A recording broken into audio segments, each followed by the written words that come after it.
inédite en France. Bernard Tapie fait monter les enchères alors que la Cour d'appel de Paris reprend à zéro l'affaire Adidas Crédit Lyonnais. L'homme d'affaires réclame plus d'1 milliard d'euros alors qu'il accuse la banque de l'avoir floué lors de la revente de l'équipementier. Le litige remonte au début des années 90. Le récit de Léa Berdugo.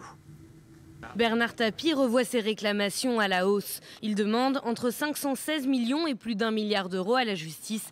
L'homme d'affaires dit vouloir obtenir réparation du préjudice économique lors de la vente d'Adidas par le Crédit Lyonnais. À cela, il ajoute 50 millions d'euros pour préjudice moral. Lors de cette nouvelle audience devant la Cour d'appel, ses avocats se sont présentés confiants. Ils disent avoir de nouvelles preuves sur la préméditation du Crédit Lyonnais, notamment une note qui évaluait Adidas à plus de 2 milliards d'euros, montant auquel l'entreprise a été introduite en bourse, alors qu'en 1992, elle a été cédée pour 318 millions d'euros. Nous avons notamment insisté sur toutes les pièces du dossier pénal qui sont venues enrichir cette affaire. Nous avions gagné en 2005 et avec les pièces du dossier pénal, nous devrions gagner encore davantage.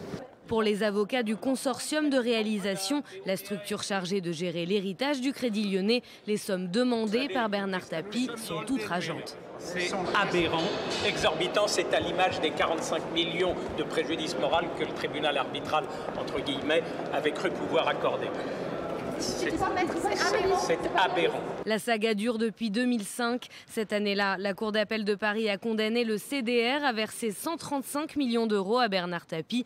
Jugement cassé par la Cour de cassation en 2006. 2 ans plus tard, Christine Lagarde, alors ministre de l'économie, met en place un tribunal arbitral. Résultat, Bernard Tapie a obtenu 405 millions d'euros. Un jugement extrêmement contesté et annulé en 2014 par la Cour d'appel de Paris.